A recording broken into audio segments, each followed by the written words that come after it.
What's up guys, Earl here, Tech, and do you remember back in the day where year after year, Samsung is releasing an active version of their flagship S line of smartphones?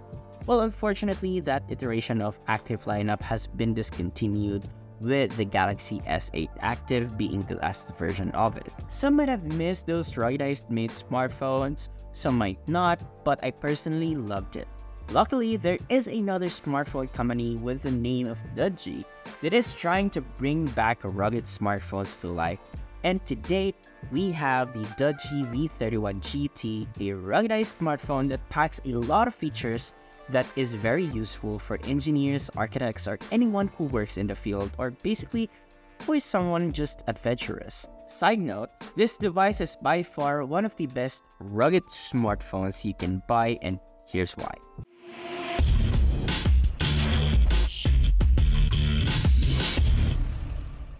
Starting off with the design, the Doogee V31 GT is made out of a mixed material with a rubber and a high-grade MIL SCD A10H aluminum. There's also a carbon-like finish at the back with a brushed aluminum texture in the middle. Placed at the center, still at the back, is a circular camera module which has a lot of features we don't usually see in most smartphones. We'll explore more of that in a bit. Up front, we are immediately greeted with a dual stereo speaker setup along with an earpiece at the top.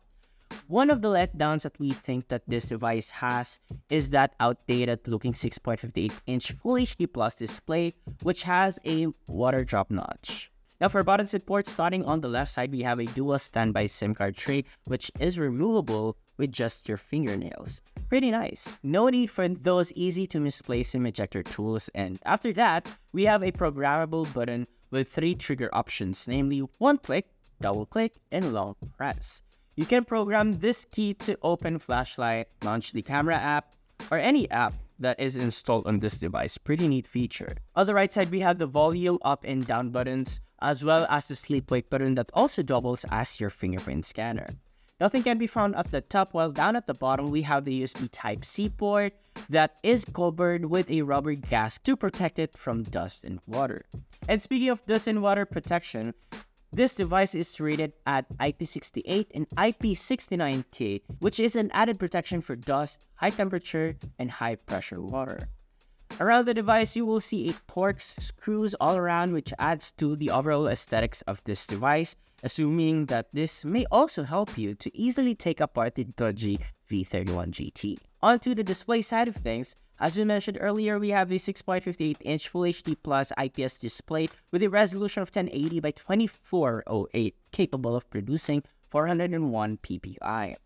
The display offers up to 120Hz refresh rate and up to a maximum brightness of 480 nits. It's not the brightest screen we have tested, but we still do manage to use this device outdoors without any problems, although we kind of wish that we should at least have 800 plus nits of peak brightness, as this device is made to use mostly outdoors. Now when it comes to its display quality, it is what you would expect on an IPS panel. It's not the most accurate display out there, but the display is accurate enough and produces images with punchy colors with good contrast. Text is also sharp. The display on the Doogee V31 is more than enough for watching movies and online contents like this review. It's just that the brightness on this device should have been improved on the next iteration. Speakers, on the other hand, are loud, but I find it tinny at times and lacks bass, projecting sounds that doesn't have much depth in it. We highly suggest pairing up with a TWS for a much better audio output. When it comes to the chipset that the Doogee V31 GT has, it is equipped with a Dimensity 1080 6nm octa-core processor coupled with an ARM Mali G68 MC2 GPU, 256 gigs of UFS 2.2 storage, and 12 gigs of DR4X RAM that is expandable up to 10 gigs using the memory expansion feature, giving you a total of 22 gigs of workable RAM. Performance-wise, you are in the light when playing games on this device, as it can handle graphically intensive games from medium to high graphic settings. And even though it is a bit hefty and has a bulky form factor, still, I think it does contribute to a better grip when playing games on this smartphone. Aside from that, this device can also handle multitasking pretty well. from browsing the web, editing photos and videos, as well as when running multiple apps in the background. We run it through our benchmarking apps, and here are the results that we got.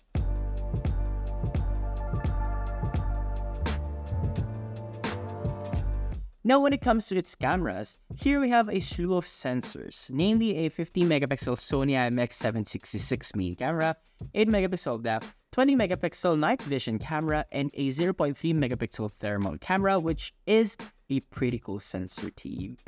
Overall, the images taken on that 50-megapixel camera are good. It's not gonna wow you by any means when it comes to sharpness and details, but hey, color reproduction, contrast, are all balanced, and there is a little, almost unnoticeable post-processing. HDR is toggled manually and still gets the job done. Night mode, on the other hand, can look a bit grainy and doesn't really brighten up the image. It also does produce a little pale and less contrasty photos.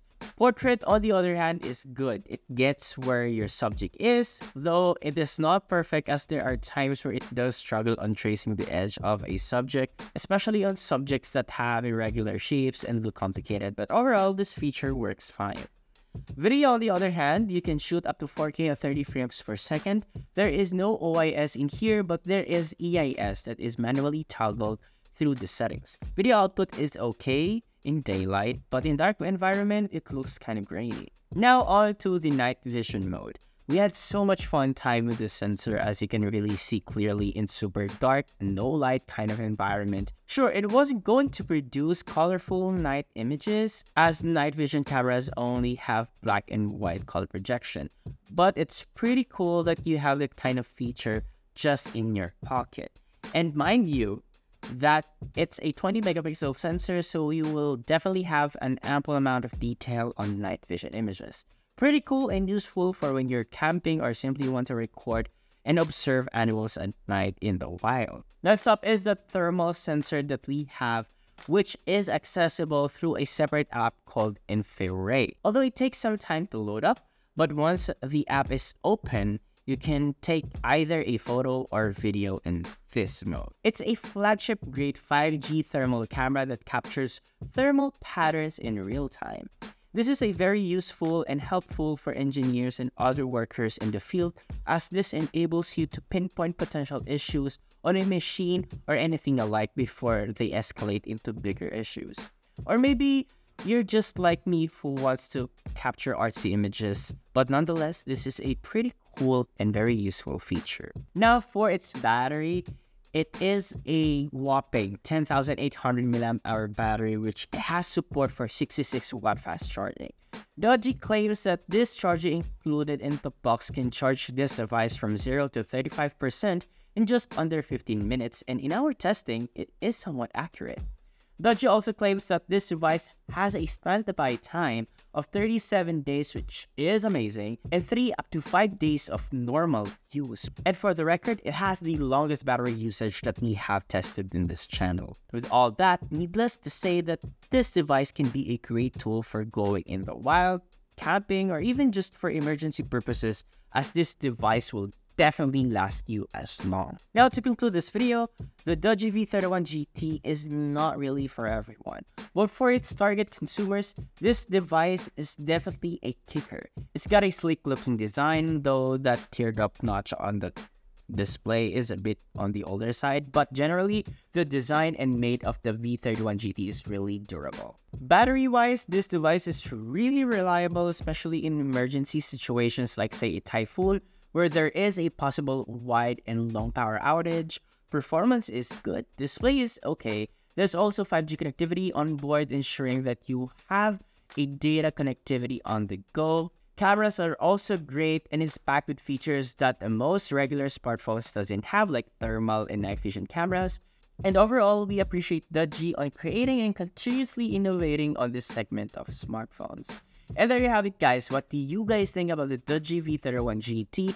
Do let us know in the comments section below. And if you find this video helpful, be sure to drop a like, subscribe to our channel for more content, hit that bell icon so you won't miss any future uploads, and don't forget to follow us on Facebook, TikTok, Instagram, Twitter, and visit doogee.com for the latest tech news and reviews. Once again, this has been Arel, and I'll catch you guys in the next video.